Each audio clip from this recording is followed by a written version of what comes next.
Hi, mystery writers.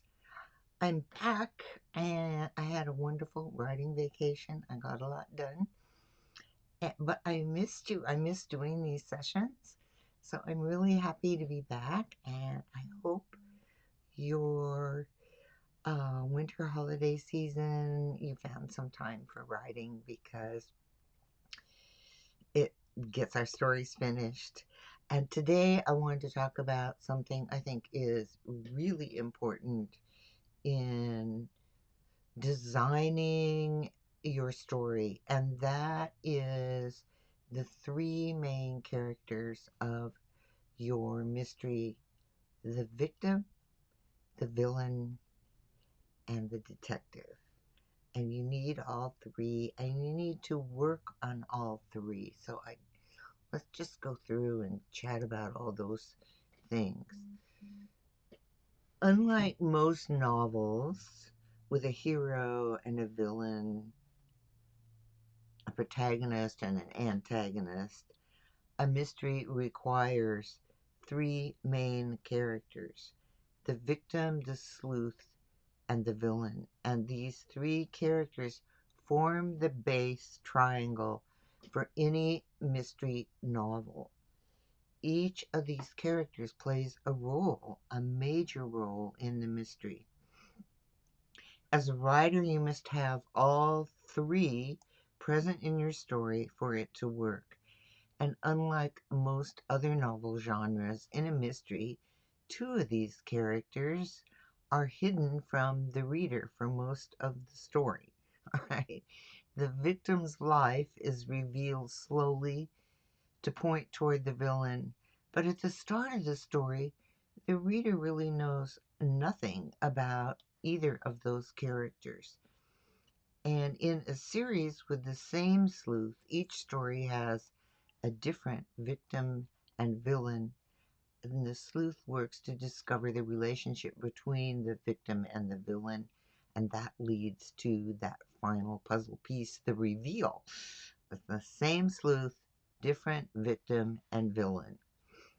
When you understand each character, you can build relationships and antagonisms that lead toward your conclusion. And without a strong background for each of these main characters, your mystery will fall flat.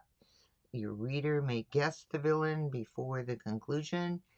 The victim won't seem worthy of killing, and your sleuth won't be challenged. So each of these characters is super important for your story. So let's talk about the victim. The victim is the raison d'etre of your mystery. Without the victim, your sleuth would have nothing to do.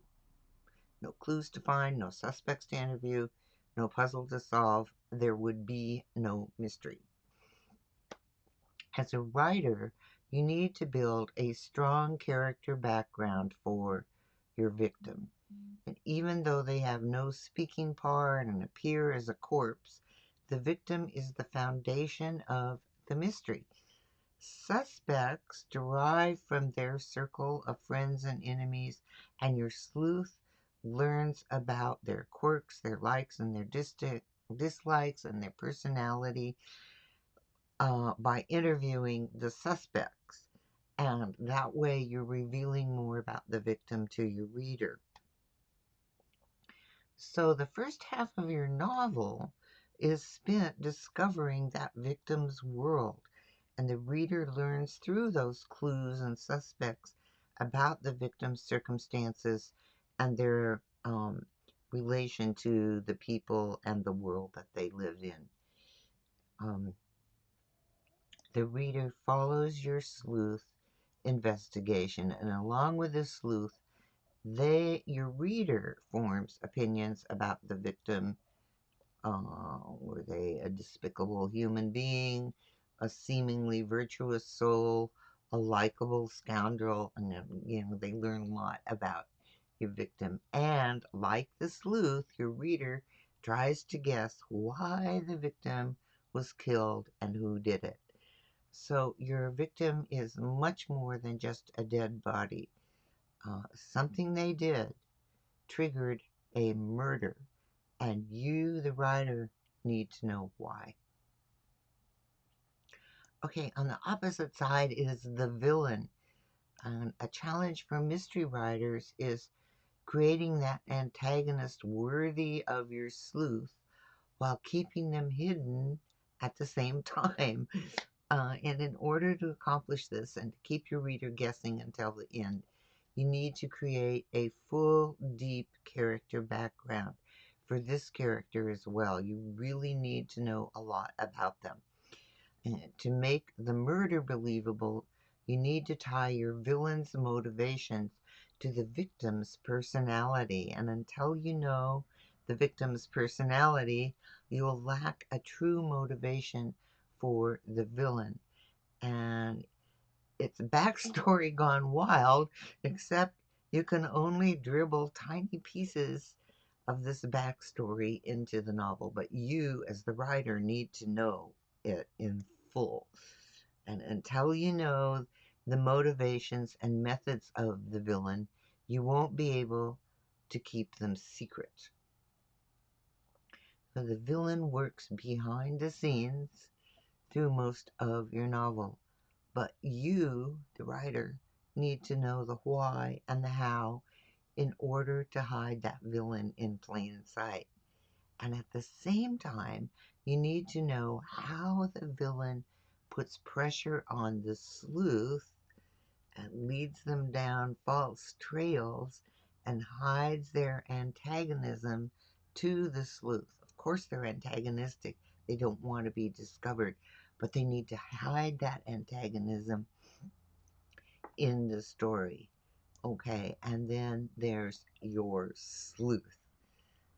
Your sleuth is your guy or gal who shines in your story. They're the main character, your hero or heroine, and you need to know more about this character than any other character in your story. Uh, because you build tension through conflict, and you need to know how your protagonist sleuth reacts in any situation, and that reaction must be in character, must be in their character. And I know I've mentioned this a lot, but I'm going to say it again. When you have that deep character background for your sleuth, then you are able, no matter what's happening in your story, if you revise the plot, you will know exactly how your sleuth is going to respond in any situation because you're going to understand their personality. So not only do you need to supply your sleuth with an armory of detecting skills, you need to know so much about their character traits. They need to respond to those obstacles and conflicts in a way that reflects their character and yet surprise your reader in order to keep your story from being predictable. So you need to know a lot about your sleuth.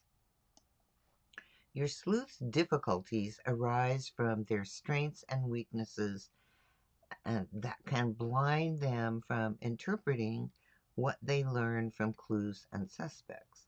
For example, a personal prejudice against a suspect may keep your sleuth from, hearing important information because they're focused on their personal prejudice. That's just one example. You need to know not just their strengths and weaknesses, but their personal preferences and antipathies. And these traits hold precedence over any physical description that you might have for your reader, like their hair color, their height, or their weight, or any of those things. It's those personal strengths and weaknesses and preferences um, that bond your reader to your sleuth. So the more you know about your sleuth, you'll be better able to give your sleuth in character responses to any situation. And this knowledge will help you create imaginative and unique situations for your first novel and any that followed in a series. So I can't stress enough. Create a really strong triangle. Work on the background of all three of these characters.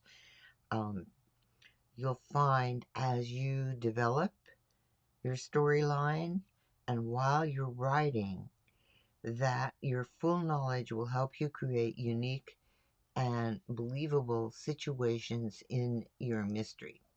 Okay, I hope that all makes sense.